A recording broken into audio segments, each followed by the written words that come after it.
Why do we always assume that the loudest person in the room is the strongest? It's a strange kind of social math. If you talk a lot, you're confident. If you're quiet, you must be unsure. And if you actually like spending time alone, well then, people start wondering what's wrong. It's funny, isn't it? The world keeps handing out gold stars for extroverted things, being outgoing, fast talking, enthusiastic in group settings, while introverts quietly sit there, maybe thinking 10 layers deeper, but getting none of the credit. Growing up, a lot of introverts get the same kind of feedback over and over. You should speak up more. Try to be more confident. Don't be so quiet. And what that really says is, you need to be more like them. The truth is, we live in a world that tends to reward the volume of your presence over the substance of your presence. We like the person who dominates the meeting, even if their ideas are half baked.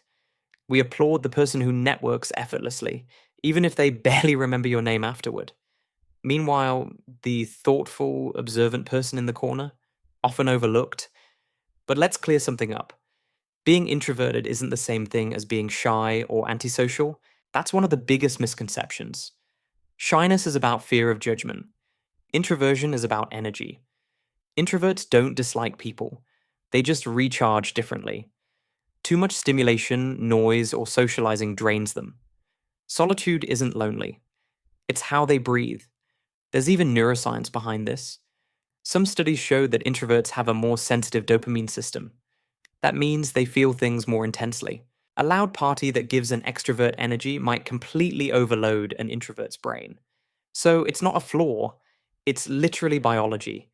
And because their energy works differently, their attention does too. Introverts are often wired for depth over breadth. They don't want 20 conversations, they want one good one. They're not interested in surface level noise, they're tuned into the subtleties, the unspoken feeling behind a sentence, the thing that went unsaid in a room full of chatter. I've always found that introverts aren't actually disengaged. They're just observing, absorbing. It's like they're collecting little puzzle pieces that everyone else misses because they're too busy talking. And while everyone else has moved on, the introvert is still quietly piecing together the bigger picture. Maybe you felt that too. Like your thoughts are always a few seconds behind the room, not because you're slow, but because you're processing.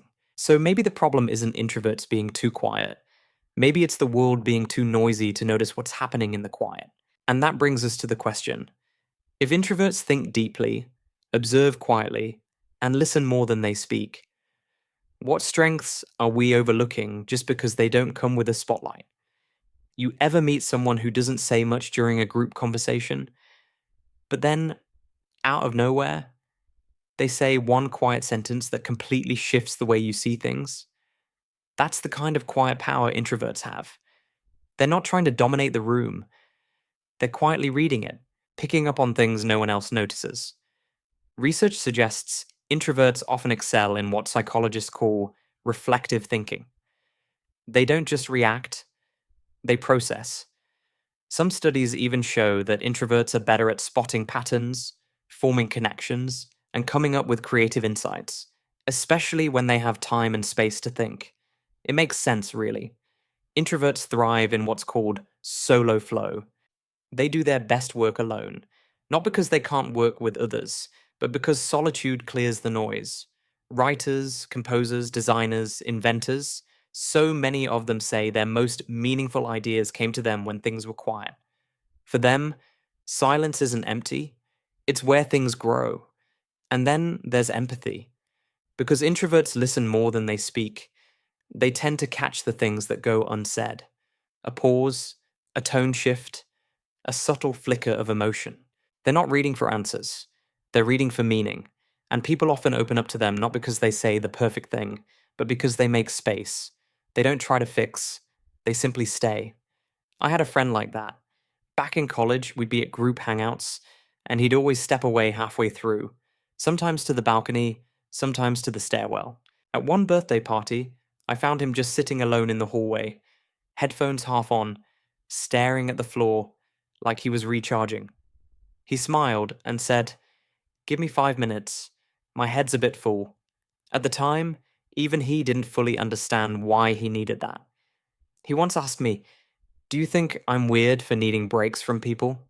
But looking back now, I can see that this quiet pause, this instinct to retreat and reflect, was actually his strength.